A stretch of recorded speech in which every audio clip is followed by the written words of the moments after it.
Hi everyone, welcome back to Faith, Family, and Finances with Mommy Angel.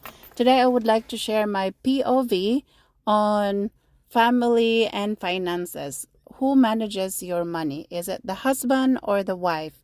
And if the husband is the only one working, is it going to be the husband managing it or the wife?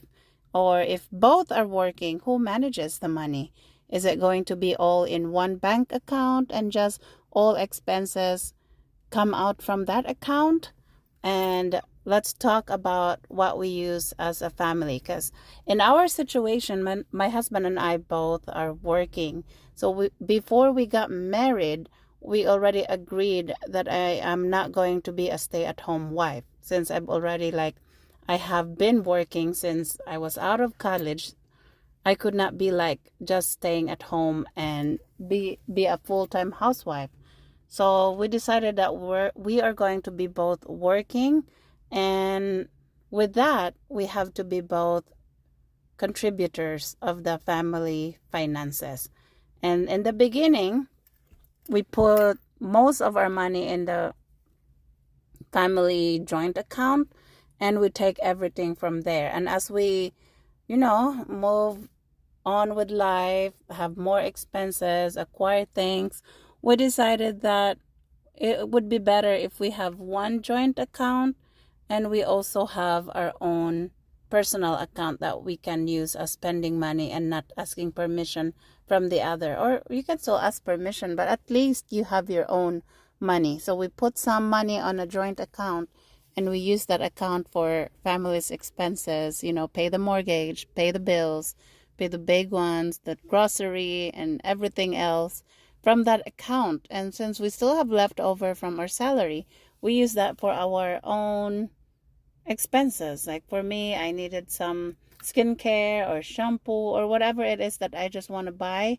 quickly and without asking, hey, do we have $100? No, I just use my own money to buy the things I need, and or whatever the family needs, I buy without guilt of spending the money that's supposed to be not for that. So guilt-free spending, because it's the money that is in my account, and my husband and I already agreed that's how we're gonna work. That's how our finances should work, like have a joint and have account that's just yours, that you do whatever you want with your money, and that's already approved by husband and wife. So it's a teamwork. The husband and wife team, will have to decide about what you're going to do with your finances, who will take care of it, who will be responsible for paying the bills, transferring the money from one place to another. So it's good that the husband and wife will have an agreement, because finances, money is one of the, maybe in the top 1 or 2 reasons why married couple divorce. It's not because they don't have enough money. Most of the reasons is most of the time they have so much money. The rich people divorce, and then we might ask why they divorce. They're millionaires. And why is the reason money? Probably because they didn't have an agreement of how they will handle their money. They don't have an agreement of who pays for this and who pays for that. And if both husband and wife will argue about things they buy or what the other spends the money on, because they just have one basket of the money where everything is coming from, then that is going to create confusion or conflict. Like if there's just one bank with millions on it, and the husband will just keep buying airplanes or ships from that, and the wife does not agree, then it's going to be a problem. That is why it's very important that married couples or people who are living together as couple will agree on how they're gonna spend the money from what account, and how they're gonna fund that account, how much is from the wife and how much is from the husband. Because the share should not be 50-50 if the husband is making more and the wife is making only half of what the husband is making. So it should be based on the income. Like I know someone whose husband is making double of what the wife is making. So if they're going to buy a house that's worth 500,000, they're not going to put the same amount of money to pay for the down payment or even for the mortgage, because it just doesn't make sense.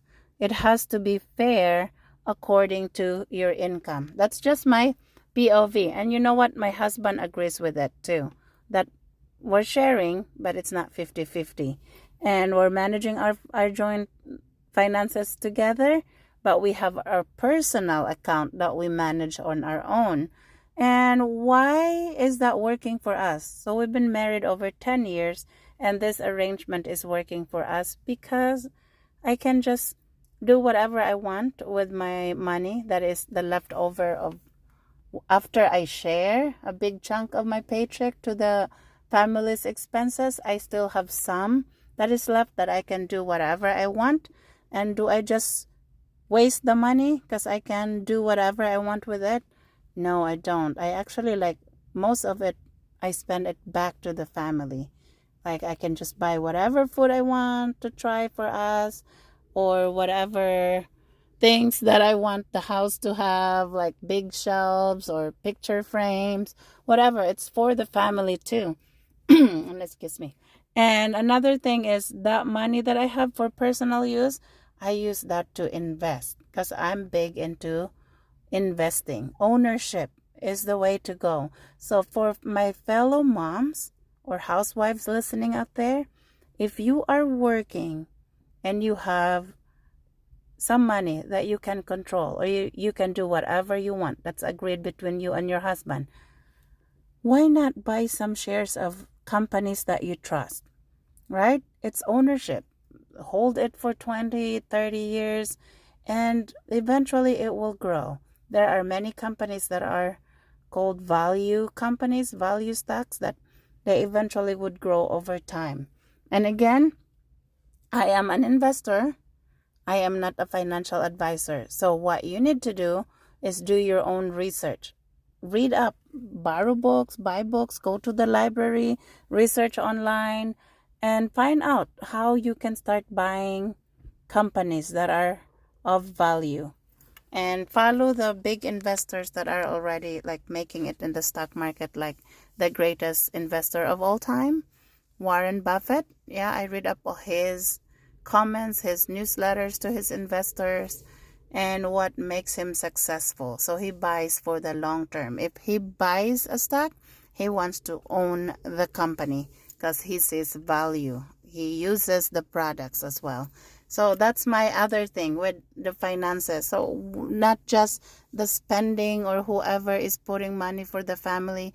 It's also a mindset of ownership, investing for the family, for our future. So my husband and I can retire early, and also I can have some money set aside for the kids' education, because I do believe that education will help you get a better chance in life. It opens doors to many different opportunities in life, but is it the only way to become successful? Of course not, but I just believe that it helps. It helps you have more opportunities. But if people don't believe in education, that is fine. But for us, for our family, we believe that getting a degree is important. Even if you don't use that degree in your job, as long as you get a degree, it will give you another door to be able to enter. Like if you want to be a doctor, you can't just be a doctor without going to a medical school. So something like that. Or a pilot. You have to study to be able to do some jobs. So I believe in education and getting degrees that are good, or offer degrees that offer good opportunities as well. That would be for another day. But for today, I would like to finish this by saying or reading this verse from the Bible, that women can manage finances as well. So here it goes. Proverbs 31:16. She considers a field and buys it. Out of her earnings, she plants a vineyard. Another one, Proverbs 31:18. She sees that her trading is profitable. So this shows that the wife or any woman can buy property, trade, earn income, and manage resources. And whatever you are doing with your money, As long as you agree, work with your husband and wife, decide, and be a teamwork. Okay? Thank you so much for listening today. This is Mommy Angel. Bye for now.